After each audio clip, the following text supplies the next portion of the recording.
Iya, itu menurut saya menjadi tantangan banyak orang ya. Mereka selalu berpikir, gimana mau mulai, orang nggak punya modal, nggak punya kenalan gitu kan. Dan merasa, I'm not privileged, nggak punya apa-apa. Tapi menurut saya itu satu hal yang salah sih. Ketika kita fokus pada kekurangan kita, nggak punya ini, nggak punya itu, of course akan selalu ada kekurangan.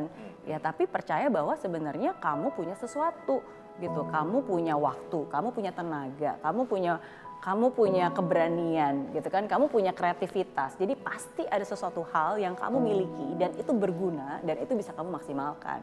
Nah, jadi pada saat itu ketika saya mulai di Singapura, ya udah saya sadari memang saya nggak punya uang, nggak punya kenalan, nggak punya koneksi, tapi saya punya waktu, saya punya keinginan kuat, saya punya energi gitu kan.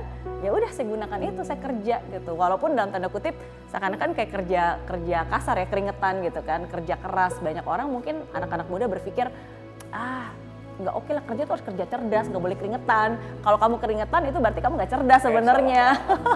Tapi justru menurut saya no, I have a growth mindset. Modal utama saya adalah pikiran saya, keyakinan saya, harapan saya, dan menurut saya itu sih yang penting sebenarnya. Ketika kita yakin kepada diri kita sendiri bahwa kita mampu dan kita bisa. Karena menurut saya musuh terbesar dari kesuksesan itu bukan kegagalan. Apa? Ketakutan. Ketakutan. Iya, karena kalau kegagalan itu sebenarnya teman dekatnya kesuksesan ya. Mereka itu saling membantu. Tapi musuh terbesar kesuksesan adalah ketakutan. Takut gagal, takut dipermalukan, takut rugi, takut gengsi, ya kan? Jadi rasa takut itulah yang membuat kita akhirnya nggak melakukan sesuatu yang harus kita lakukan, yang membuat kita nggak maju, nggak membuat kita ngambil tindakan. Sedangkan kita tahu kalau kita nggak bergerak, kita nggak maju, kita nggak ngambil tindakan, nggak kemana-mana, ya kan? Walaupun kita sudah berada di jalan yang benar, tapi kalau kita nggak jalan, ya nggak akan nyampe juga gitu. Nah jadi ketakutan itulah yang harus dilawan. Nah jadi, nah sekarang gimana caranya untuk bisa mengatasi kekhawatiran dan ketakutan itu? Kalau buat saya pribadi ketika saya kembali ke Indonesia, itu sebenarnya dua sih. Sebenarnya dua ini bisa menjadi satu. Yang paling penting adalah humble, rendah hati.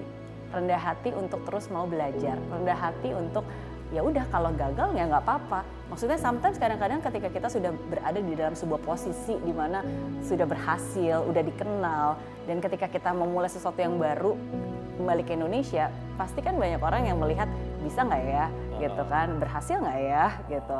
And sometimes kadang-kadang pressure itu kan selalu ada, gitu. Tapi ketika saya saya mau menjadi orang rendah hati, nggak apa-apa, saya mulai dari awal, nggak apa-apa, saya mau belajar lagi. Kalaupun gagal, is itu adalah bagian dari pembelajaran. Karena setiap kali kita memulai sesuatu kan nggak dijamin pasti sukses, gitu. Dan kerendahan hati untuk terus mau belajar dan mengupgrade diri, ya bahwa sepintar-pintar kita ada orang yang lebih pintar, makanya kita juga harus terus mengasah dan membuka pikiran.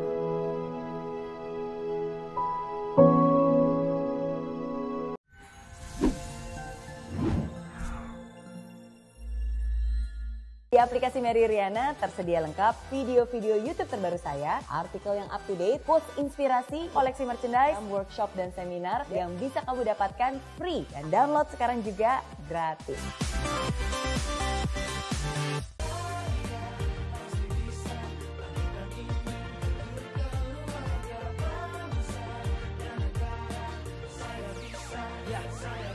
Laksana bumi tanpa hujan, hidup tanpa tujuan, kering dan mati tanpa hijaunya tumbuhan. Demikian kalau mimpi tak kunjung terjadi.